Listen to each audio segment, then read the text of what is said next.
Good evening, and welcome to the Paul Report. I am your long lost host, Paul Kravitz, and I want to thank you so much for joining me this evening. It's our Back from the Dead show. Yes, I'll explain that later. But yeah, thanks so much for coming in. I do appreciate it. It has been just about a month since my last show. And lots happened. Lots gone on since then. Let's do a quick little recap. Russians are encroaching on the Ukraine, and lots of worried people there. And I actually read or heard. I was listening to some news today, and there was, I think it was CNN who used the word impending or something to note that the invasion of the Ukraine by Russian forces was imminent. That was the word, imminent. And they said that once, like last week, and I guess it threw everyone into a tizzy in the Ukraine. Apparently they get CNN. But threw them all into a tizzy because they thought basically they were going to die or something, or the invasion was going to happen. And they used that word one time and they blew it up to say, oh, they're crossing the border and all this stuff. But in fact, they haven't.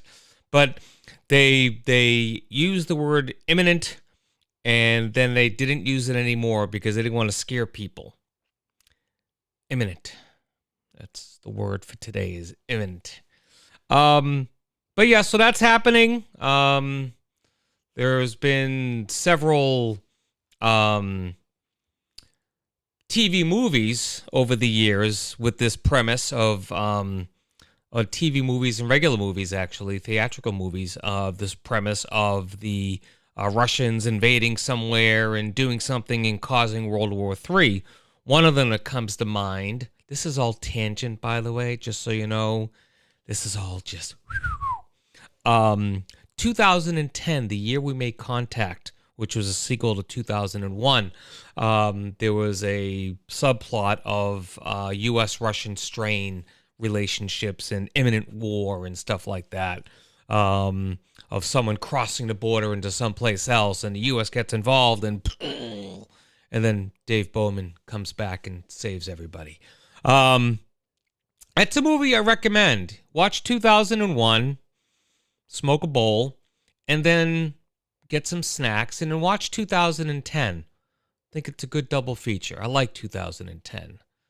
Roy Scheider is in that, and Helen Mirren, wonderful actress. Who else is in it? Somebody. John Lithgow was in it. Yes, thank you, Andre. I appreciate that. John Lithgow. Bob Balaban is in that. Very good movie. I do recommend it with a double feature of 2001. I'll tell you what, I'll take a moment just to go to the chat and welcome people here. Paul is here. Thank you, Paul, for joining. Oh, wait, that's me. Wendy's here. Hello, Wendy. Thank you for joining. Do appreciate it. My lovely bride, Jennifer. Thank you. Andre and Bob is here. Excellent. We got some people here. Awesome. I'm glad you guys came in. I actually did spend some time prepping the show, but we'll see how it goes, because you know how it goes. In other news, Bob Saget passed away a little while ago. Bob Saget, very, very funny man. Very dirty comic, though. He's not the squeaky clean image that you see on Family What was that? What was that show? What was that show? Family something? God, I don't know the name of that show. Trading Places? Family Place? How come I don't know the name of that freaking show? I don't know. It's not really all that important to me. I just am amazed that I can't remember the name of that show with Bob Saget and the Bobbsey twins there. Anyway, then, unable to live in a world without Bob Saget, Meatloaf passed away. Yep. Meatloaf. Paradise by the Dashboard Light. His name is Robert something. from Fight Club. What was Robert Peterson? I forget his name. But he was in Fight Club. He was in Rocky Horror. Yeah. Meatloaf. First Bob Saget, then Meatloaf. Then Full House. That's what it was. Full House. Thank you, Jen. Then, unable to live in a world without Bob Saget and Meatloaf, a horse named Popcorn Delight, who portrayed Seabiscuit in the 2004 movie, died. So, little chain of events going on there of people who just can't, people who just can't live in a world without other people. Kelly, you are the best deli clerk ever. Don't ever forget that.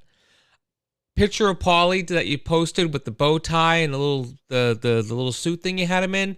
Cutest picture ever. Oh my God. Love that picture. He looks like a little gangster in that picture. Adorable. He looks adorable. Bill Fitch. Yes, Bill Fitch passed away. Head coach of the Celtics and Houston he played. He was a coach for, won the NBA title with the Celtics back in 1981. Bill Fitch also passed away. But yeah, let's not make this about death. We got more important things to talk about. He didn't look happy, but he was freaking adorable. And remember, it's not how you feel, it's how you look. And he looked marvelous. Absolutely marvelous. Haven't done that in 34 years. Go figure. So, another thing that happened over the last couple weeks during my absence was Fox News, a few of their hosts seem to have lost their shit on a rebranding of marketing for a particular product. And if you haven't seen the clips yet, I want to play the clip for you just so you can see what I'm talking about. Lost their shit over it. Here it is. The maker of M&M's is giving the candy a woke makeover. M&M's characters will be redesigned for a more progressive world. The parent company of M&M's causing quite the stir after announcing their candy mascots will be getting an quote-unquote inclusive woke makeover. The green M&M, you will notice, is no longer wearing sexy boots. Now she's wearing sensible sneakers. Why the change? Well, according to M&M's, quote, we all win when we see more women in leading roles. Because leading women do not wear sexy boots. Leading women wear frumpy shoes. The frumpier, the better. That's the rule. The brown M&M has, quote, transitioned from high stilettos to lower block heels. Also less sexy. That's progress. M&M's will not be satisfied until every last cartoon character is deeply unappealing and totally androgynous. Until the moment you wouldn't want to have a drink with any one of them. That's the goal. When you're totally turned off, we've achieved equity. They've won. So, I'm not sure what Tucker Carlson is saying there. Is he saying that the M&M candies will not be inviting him out for a drink so he can fuck a piece of chocolate?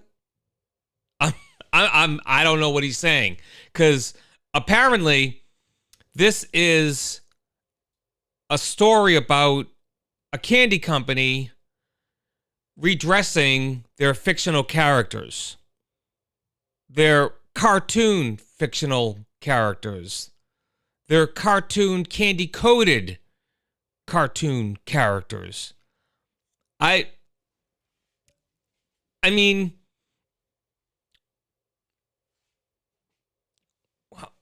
why does that make news? Why is that news? There must have been something going on that day with Trump, possibly, maybe something about the January 6th terrorist thing. Maybe Ted Cruz actually did something stupid and they had to deflect. I don't know, but the fact is that just because the green M&M is no longer hanging out, turning tricks on the corner with her thigh-high boots, doesn't mean that Tucker Carlson has to take it out on us. Okay? I know that he, has that, embarrassing thing about, it melting in his hands, not in his mouth. Never mind.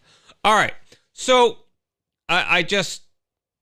anyway, another thing that happened while we were gone. Now, this one affects me a lot, and it affects some of you, maybe. The place where I store the files for this show that I upload to the interweb connected computers of the world was a company called Podcast Garden. I advertised for them here a few times of my own volition. I didn't need to. I just wanted to give them props because they had a great price. Their stuff was up all the time, and it was easy to do, and it was $30 a year. That's it, to host my stuff. $30 a year. Fantastic. Great deal. New Year's Day, I get an email saying that this company is no longer charging my credit card. And I'm thinking, this is odd. And so I go out to the website, and it's no longer there. It's a broken URL. I go out to Apple Podcast. I go to my podcast. I click on it. It's still there. Everything still shows. But I click on it, and nothing shows up. File not found. 404 error if you're a nerd. And I'm thinking, what the hell? So I go to my buddy Mark, who has a show called Radio Irregardless, broadcast Wednesday nights at 9 o'clock right here on Facebook Live. And I go to his show because he's the one who told me about Podcast Garden. I go to his show. His show is gone too. I'm like, something's fishy here. So, I'm typing a text to Mark, and within a second, my phone's ringing. It's Mark. So we're talking, and we realize that we're screwed. Our shows are gone from the web. We both have backups and stuff like that. But, it's troubling that this company just closed up shop, and my stuff is no longer on the web. So we're in the process of trying to find a new podcast hosting site. There's a couple that Mark found that we're going to look at, and we'll see what we're going to do. We might go in on something together. We might do something separate. We don't know yet. We're going to figure it out. So we'll see what happens. So for right now, I guess I should probably do, let's see, is it this one? Yes, I'll do this now just to get out of the way. Where am I? There I am. Okay. If you want to be a guest, you want to suggest a guest, you want to nominate someone for a GFY award, you got a comment for me. Email me at thepaulreport@gmail.com, or you can just send a message to me on Facebook, whatever works for you.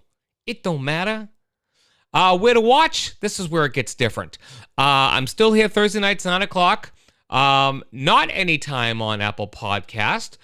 You can watch it on YouTube. All my shows are still up on YouTube. Some of them are edited, some of them are not. But if you want to subscribe, go out to YouTube and subscribe. Just look for the Paul Report. There is one other Paul Report out there. It's some kid who hasn't used it in 20 years or something. But just find, if you go The Paul Space Report, you'll find me. But subscribe. That's all. One of my listeners, my good friend Stan, grew up with Stan. We were young little tots growing up through school together. He messaged me and said, Paul, I have a suggestion. He says, why don't you do a game that's like Wordle on your show? And if you don't know what Wordle is yet, you've probably been living under a rock for the last several weeks. So I'm not even going to go into explaining Wordle. But he said, why don't you do something like Wordle and then have someone play? And I'm like, yeah, it's doable. I can certainly do it. But the problem is that it would take up too much time. Like, I know when I'm playing the game, I'm on it, I'm guessing a word, and then I'm trying to figure out what word goes with it, and blah, blah, blah, blah, blah, blah, blah. And lo and behold, I'm there 20 minutes later trying to figure out what the word is. So I thought, you know what, maybe, but it's kind of tough to figure that out logistically.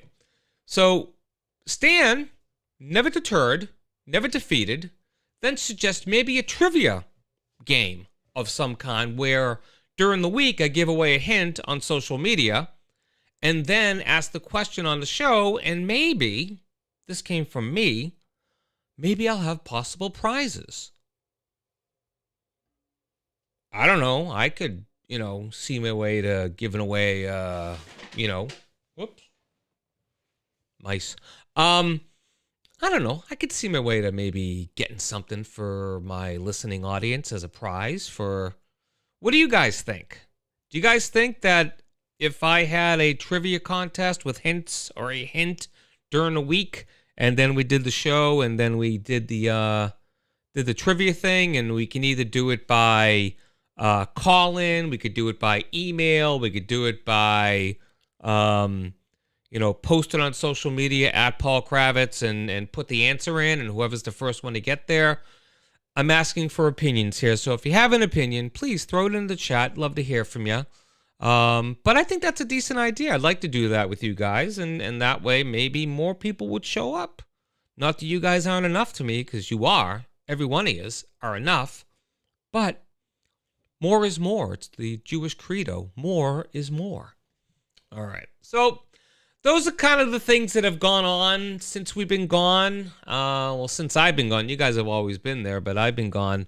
One thing that I did want to talk about before we get into the usual cast of characters are the Olympics. The Olympics have actually started already. There are actually Olympic events going on right now. The actual opening ceremonies are tomorrow, but the games are happening. And I'm not a big Olympics fan. I really haven't spent a whole lot of time watching the Olympics ever in my life. I think maybe in '76 I did, because McDonald's was having a game and I scratched off something, and if America won the gold in that thing, I got like a free fry. So I was paying attention then when I was 9 years old. But in recent memory, I could care less. I just don't care. But this year, I'm going to devote some of my time to watching just one sport in particular. Does anyone want to guess what that sport is before I announce it to the world, what I'll be doing? Anybody? What sport will I be watching during the Winter Olympics? I'm going to wait just a couple minutes to see if anyone answers. Do I have any music that I can play? Okay. We're looking for what sport will Paul be watching during the Winter Olympics. I gave a hint away because I said that they've already started it. So if you're into the Olympics, you should know. All right, it's not biathlon. It's certainly not football. All right, give you a couple another 30 seconds or so. Ha ha! Andre has it. There we go. It's curling. Curling. Sport of the future. Used to be kickboxing, but now it's curling is the sport of the future. This game is wild.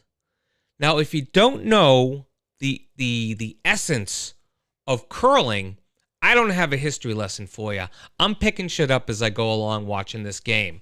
But what I do know is this. The game is played in ends. There are 8 ends in each game of curling. In those ends, each team has 5 stones that they try to send down the sheet, the curling sheet, the ice, the curling sheet, down to a target, and they try to get it as close to center as possible. Now, the person who scores the points is the team that has the stones closest to the center. Okay? Now, how this works is that if the red team has 2 stones closest to center, and then there is a yellow stone, and then there's another couple red stones, the red team is only going to score 2 points because they got the 2 closest to the center before another team's stone is in place in this area, in the target area. Okay? So that's basically the game. And it all has to do with, strategy. It's all about strategy. You look at this, you're like, oh, just throwing a stone and blah, blah, blah, blah. I've watched a few matches over the last couple of days, and it is crazy the stuff that they have to do to get these stones to do what they needed to do, and how they need to play it, and the rules governing, like the team that scores a point, the next team gets the last throw, and that's called the hammer. And what that's good for is that if you are, it just gives you the advantage. The hammer is the advantage. But again, to get the hammer, you have to lose the points on the previous go-around. But anyway, I think we should start a curling watching group, kind of like a book club. But you can, if you have Xfinity service, you have Peacock included in your service, you can log into Peacock and watch the games on demand. Now, when I watch them on demand through my Roku, through Peacock, there are no commercials. So you sit there and watch it, be done with it, that's it. No commercials, it's all good. If you watch it like through your Xfinity box, I think there's commercials. But you can watch the whole match from start to finish with, just whatever viewing you're watching with any commercials. But it's amazing watching these people do this sport. And you know what I love about this sport? Is that people like me can do this sport. Okay? I mean, granted, getting the sliding part and then having to get back up, I might need a walker. But people of my size are playing this game, are competing in the Olympics. How cool is that? You can't be a chubby biathloner, because, you can't.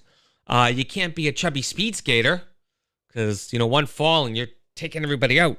You can't be a chubby figure skater.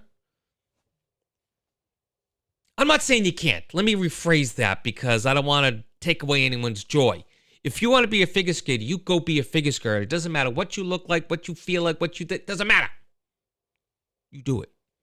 I'm just saying, for me, I can never be a chubby figure skater.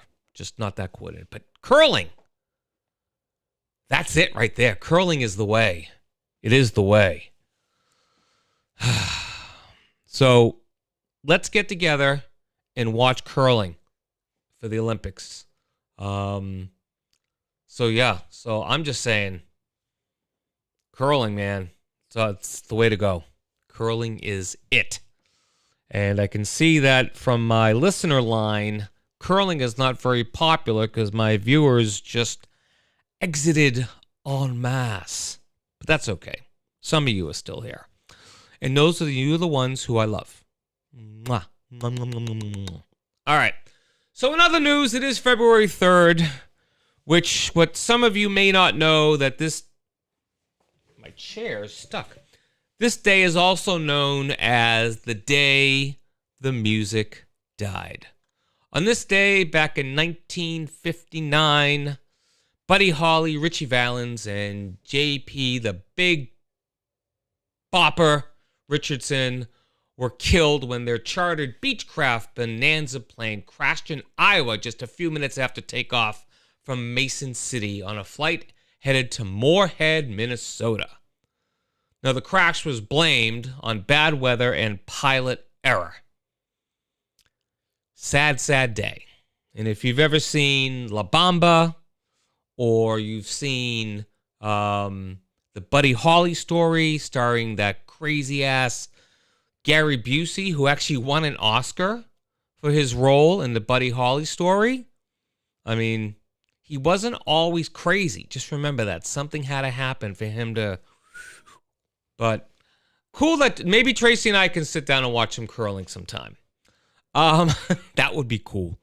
But yeah, so that is a February 3rd little piece of history. The Day the Music Died, if you don't know, also refers to the song that Don McLean wrote for Buddy Holly, Richie Valens, and the Big Bopper. The number one hit, American Pie, from 1972, also refers to February 3rd, 1959. So that's a little bit in history. What else? On February 3rd, it was the start of the Hate Us 'Cause You Ain't Us dynasty. February 3rd, 2002, our New England Patriots shocked the football fans everywhere by defeating those heavily favored St. Louis Rams, who are now the LA Rams, who are going to the Super Bowl this year, defeated them 20-17 to win our very first Super Bowl. Yes. And as if you could forget, the Pats were leading in the game. Then they ended up tying the game with a few minutes left. Brady took the ball and marched downfield down to the 30-something yard line. And Adam Vinatieri came on, kicked a 48-yard field goal to win the game just as time expired. Now, of course, this was the first Super Bowl after the events of September 11th, 2001. There was a lot of security at the game. Former President George W. Bush, or Bush the First, as I like to call him, conducted the coin toss. He is the first president ever to do so. Does anyone remember who sang the national anthem at that particular game? I'll give you one hint. I don't like her. I'm going to take a drink because my throat's getting a little scratchy.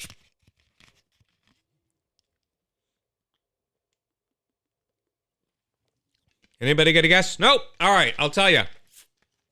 It was Mariah Carey. We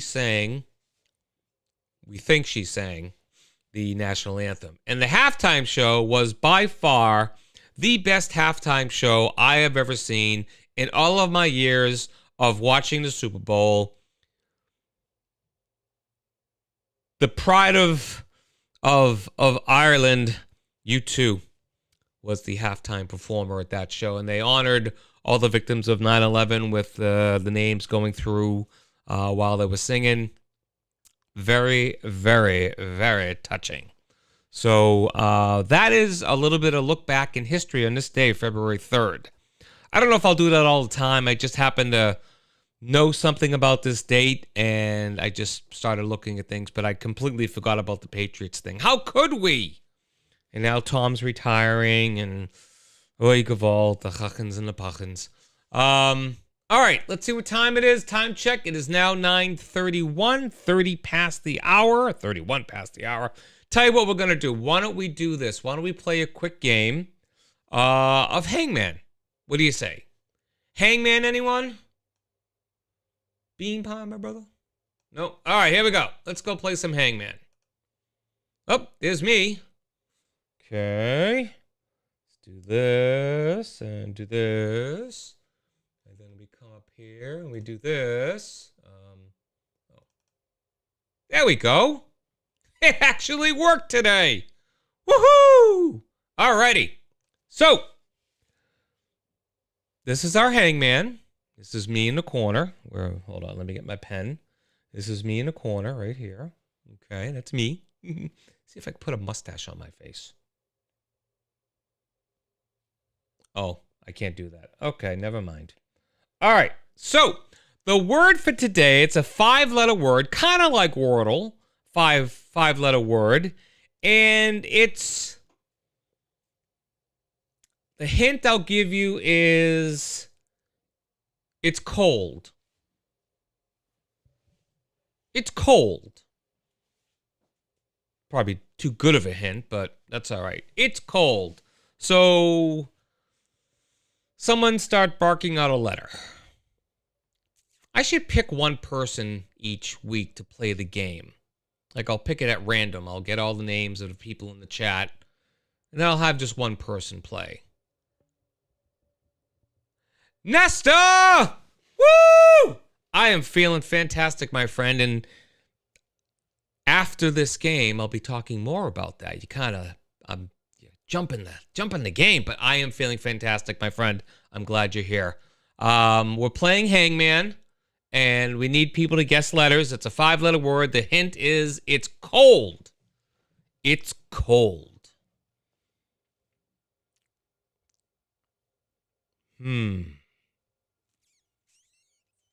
It's cold. We have an A from Jennifer, and there is no A. Yep. So we got an A, and we have a head. That's my head up there. Okay, let's keep guessing here, kids. We have an S from Andre, and there are 2 S's. All right. There are 2 S's. Again, my hint, I think, gave it away, but that's okay. Is that an F? There is no F. You just wanted to see the A and the F together, huh? Yeah, I know you. All right, no F. All right, let's put a body on here, a little crooked body. I got osteoporosis. Okay, so there we go.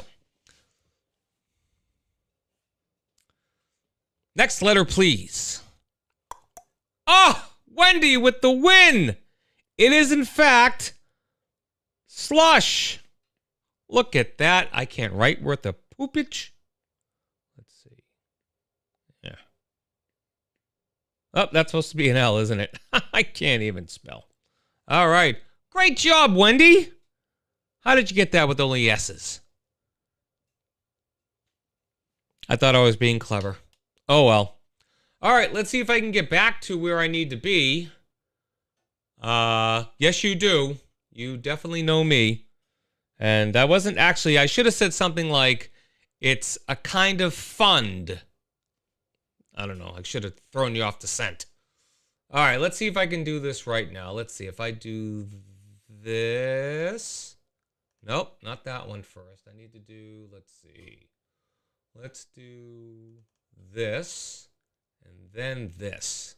Hey, hey! Here I am! All right, awesome. Good game, guys. Let me go back to my little thing here. All right, a little quick bit of news. We're going to take a quick promo break, and then when we come back, we're going to do the GFY award, and then we're going to talk about what it is I want to talk about this week.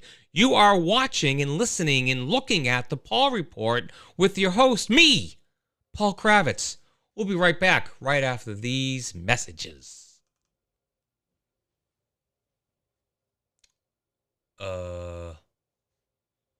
Where's the sound? It's supposed to be an earth-shattering sound. That's interesting. All right. Well, let's do this. Hi, my name is Janice, and you're listening to The Paul Report. Good choice. You're listening to The Paul Report, and that's on you. Hi, I'm Sarah Kravitz. You are listening to The Paul Report. Good luck. Hope you have a good day. Hi, this is Paul, and you're listening to The Paul Report. You know, it's kind of sad when you have to do your own promos. You can listen to Radio Irregardless with Mark Scalia. It's your non-standard blend of irrespective and regardless. It's a hodgepodge of who knows who and who knows what. Wednesday night at 9 p.m. Radio Irregardless with Mark Scalia. Yes, Radio Irregardless with Mark Scalia right here on Facebook Live Wednesday nights. And if you like games and you like witty conversation and you like guests, I like guests. I just can't find any. Mark has a great lineup. Mark is a wonderful actor, comedian. He does a ton of stuff, but he's been doing the show now for 8 or 9 years. Very entertaining. Has guests on from all walks of life. Has a lot of comedians on, actors, business people. What kind of business people? Monkey business people. So, yeah, if you get a chance, look him up on Facebook at Mark Scalia or you can find him actually, you can't find him at markscalea.com right now because his website is down. But anyway, enough about Mark. Back to me, this guy. All right, so let's get into the segment that was voted the number one segment on the Paul Report.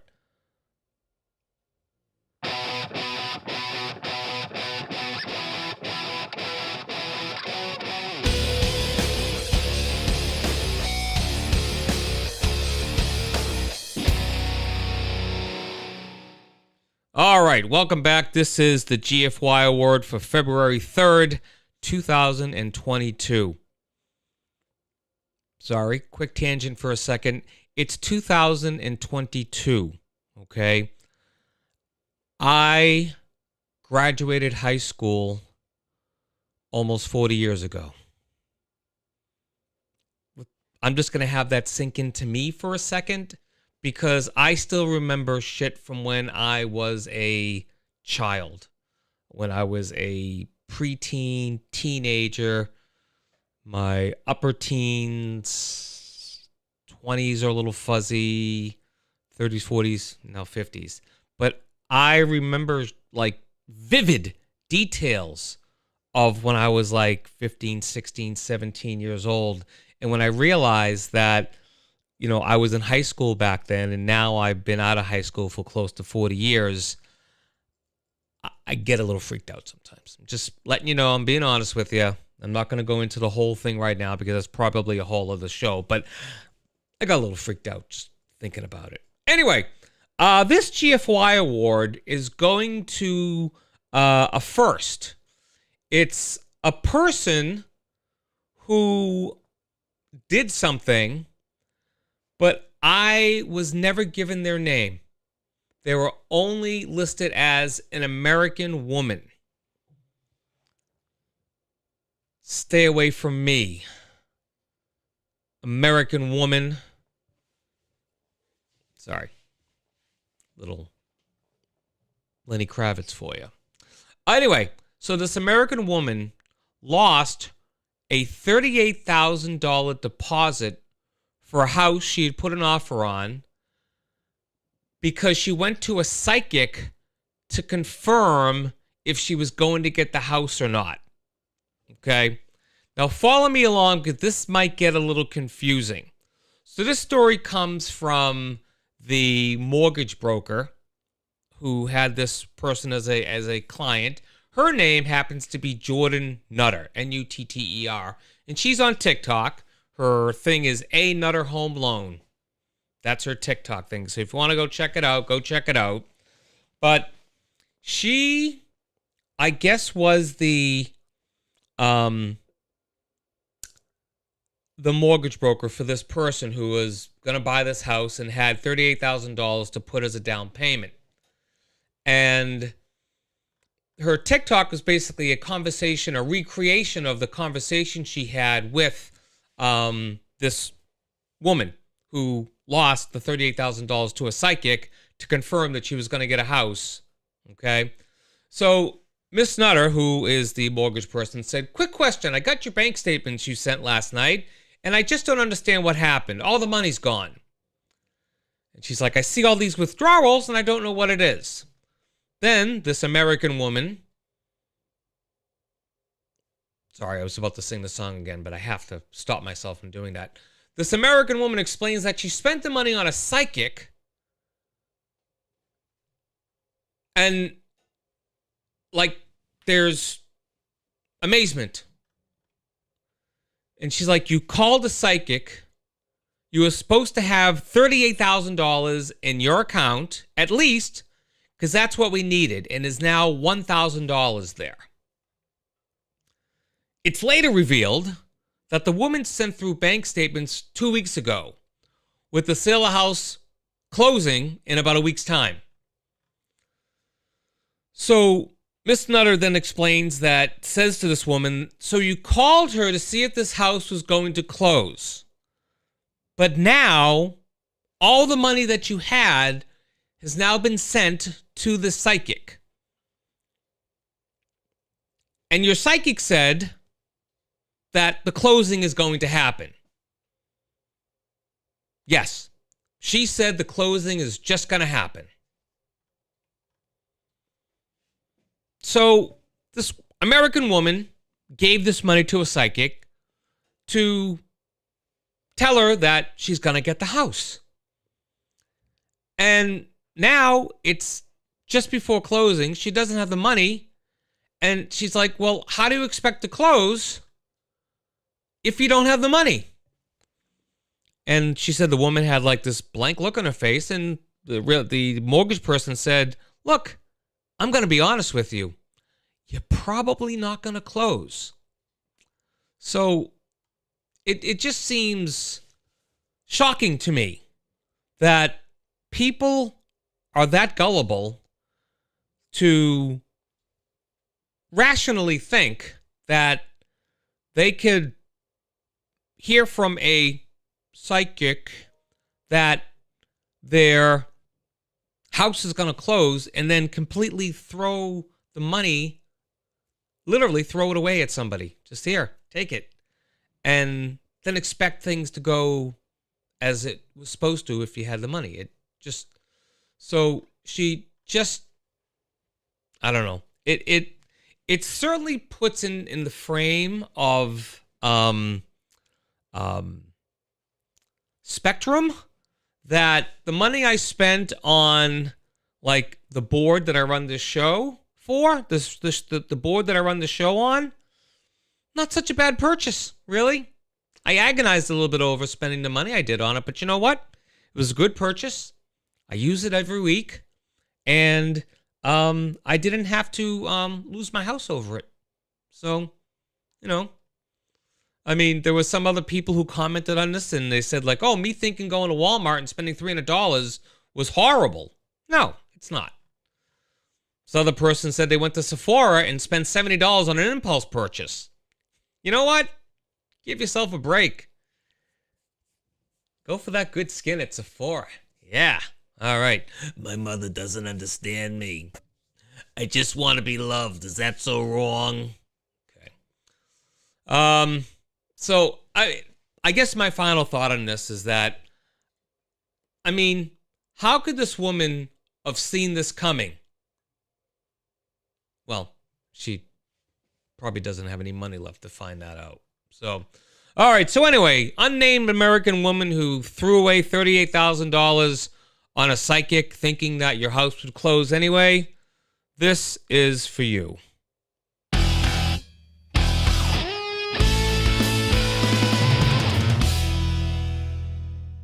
Yeah.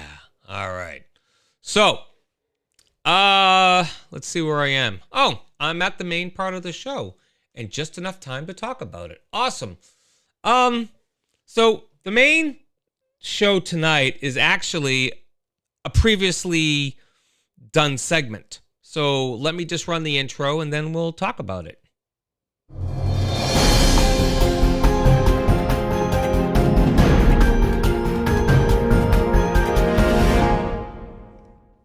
All right, we're back.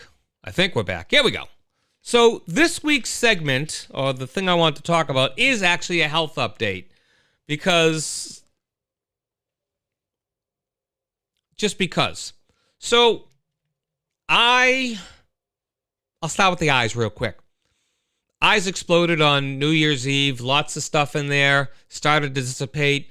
I went to the doctor in middle of January.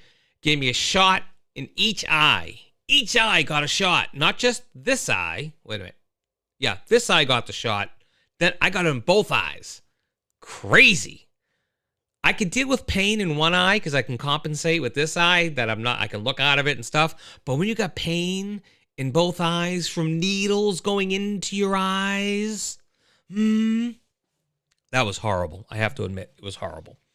So, that's my eyes. My hernia seems to be getting bigger. Either I'm getting thinner and it's getting bigger, or it's just getting bigger and I'm getting bigger. I don't know which one it is just yet. But they say I got to lose like 30 pounds to get my hernia fixed. And it's on either side of the incision where they cut out my freaking gallbladder and part of my duodenum. But anyway, I digress. So that's my hernia. That's my eyes. I had COVID. I had COVID. I caught it on the 11th. I caught it at the bowling alley.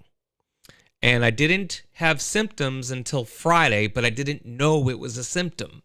I had a headache, really bad headache. So I didn't know, went the whole weekend without knowing, and then my phone went off, and it was a message. I'm actually going to show it to you what it says. Let's see. It does this. It has this little thing where, it says, let's see, can I pull closer? There we go. Exposure notification. So it tells you if you were in the area of someone in the area of your phone, and it tells you if someone tested positive for COVID. So that's Sunday, 11, 12, 13, 14, the 16th, which was the anniversary of me going into the hospital to have the aforementioned incision created. I found out, I did a self-test. I got the notification, and I did a self-test, and lo and behold, I had 2 little bars in there. So I'm like, holy shit, I have COVID. And again, at the time, it was just a headache, which I didn't realize was a symptom. So began my trek of COVID. Now, I'm immunocompromised. Okay, which means that my immunizations, my words are failing me. I'm suppressed, depressed, impressed. My God damn it! Why are words evading me today? My system is compromised. So when I get something, it tends to hit me a little harder because I can't fight it off. So when the headaches came, They were harsh, but they just again didn't know that I was just taking Tylenol, which wasn't helping. Found out I was positive. I made my way down to this office that I'm in right now, and I spent days and nights down here, separated from the family. Now, at the same time, my kids got COVID, most likely from me, because the dad that shares is the dad that cares. So my kids had it, I had it, Jen didn't get it. And I was taking care of Molly because she hurt her leg, so she can't go up and downstairs. So I was kind of doing the serving. She didn't get it either, thankfully. I went to go visit my friend Chris. He didn't get it from me. So only my kids got it from me. So that's good. All these other people didn't get it. But I was separated from my entire family. The kids were at Lauren's house. I was here, and I was in the basement. I tried to work for a couple days, but the headaches were too much. So I ended up taking off from work, and for the next week and a half, I've been in the basement. There were occasional trips upstairs to use the bathroom because I don't have a bathroom down here. I'm just going to say occasional trips, and I'll leave it at that. We don't need to talk about that. So I was down here, sleeping in a chair. Jen would bring me down food. I ended up getting a microwave delivered so I can make food myself here. I have a freezer down here that I could keep stuff in. Plenty of fruits and stuff like that, Jell-O, all that good stuff. But I was in this room predominantly 95% of the time for about a week and a half. It was brutal. I have to admit, me having COVID was brutal. Now, other people have had it. I know people in watching the show tonight have had it, and their symptoms were relatively mild. But for me, my symptoms were horrible. Everything was horrible about it. I was just, I don't want to say I was nasty. And honey, you certainly can chime in and tell people if I was nasty. But I was sad. I was definitely sad from being away from, the family, the wife, the kids. I was very sad about that. I was sad about having to sleep in a chair past the third night. First couple nights were okay because it's a very comfortable chair. And it's nice to nap in, but trying to sleep there for 8 hours a night was kind of rough. So the headaches, there was some congestion in my chest. There was sinus pressure. And like 7 days later on that Saturday was probably the overall worst day because I didn't sleep at all the night before, like nothing the night before. I was miserable. Jen was concerned about me. We had to get doctors on the phone, all this stuff. And I just the day I remember it, but I don't remember it fondly. I gave it a negative 10 Yelp review that day. But so it really, tasting it firsthand just sucked. And I hope I never have to go through it again. I've heard of people getting it twice, but I hope that's not me. It just, I don't know. I'm glad I'm vaccinated. I'm glad I'm boosted. I'm glad that I did all the things that I was supposed to do, because in my position, if I wasn't vaccinated, if I wasn't boosted, if I wasn't vaccinated, I fear what would have happened to me. I really do, because it just seems like people with my condition or conditions, immunocompromised, there, I said it, just makes it very scary. And I just, I'm just glad that, I went that route, and I'm glad when hear that people do go that route. I still respect people's choices to not get vaccinated. I'm not going to belittle people or berate them or anything like that for not getting vaccinated. It's a sad thing. I find it very sad, and I just, if you want to disprove science, that's fine, but just get the shot. What's the big effing deal? What's the big deal? I got to respect your choices. So I will. And, COVID sucked. I'm just letting it out there. It sucked. It was no fun. Although I still think I got off easier with everything. So that's good.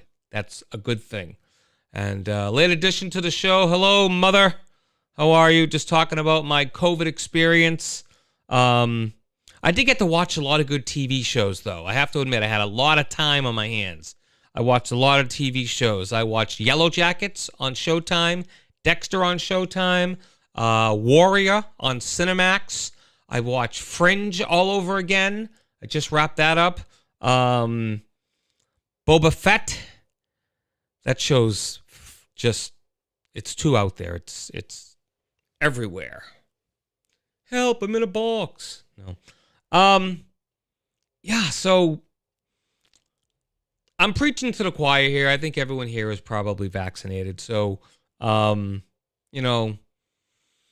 this stuff is going to be around for a long, long time. It really is. As much as I don't want it to be, as much as I want to have a normal life, I want my kids to have a normal life. I don't know if it's ever going to happen, but we'll circle back around. Yellow Jackets was a crazy show. That was a crazy show. If you haven't watched it, watch it. It's on Showtime. It's all episodes have aired for this season, so you can binge watch it. I think it starts off a smidge slow, but then by the second episode you're involved. You want to know what happens to these kids. That's kind of cool.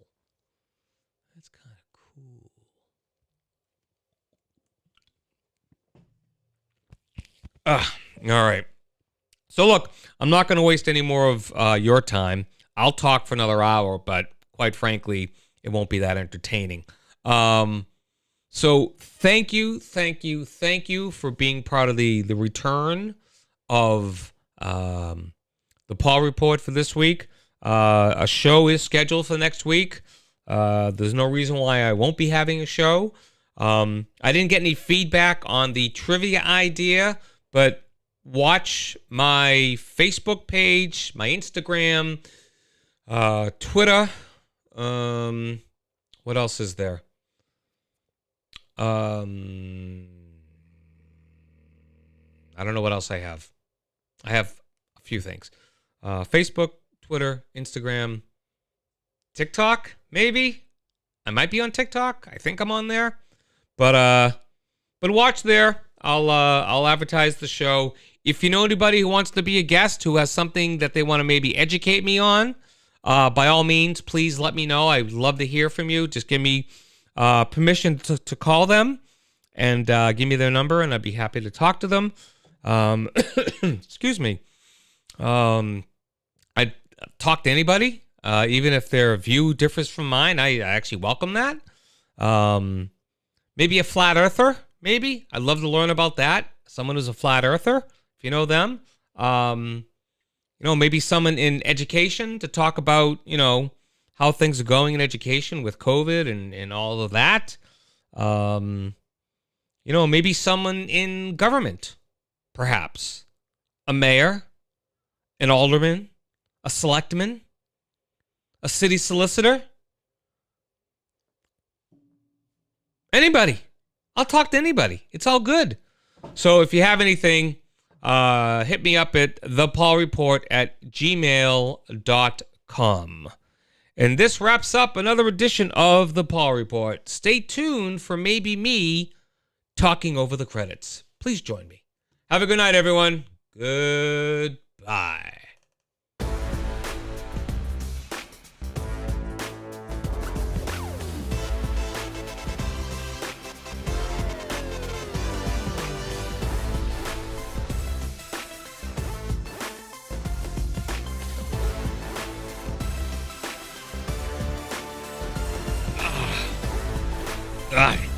I just chugged a bunch of soda, diet soda, and now the show-ending burp, brought to you by Canada Dry Zero Sugar Ginger Ale.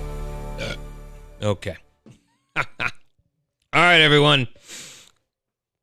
Be like Ferris Bueller at the end of the movie after the credits.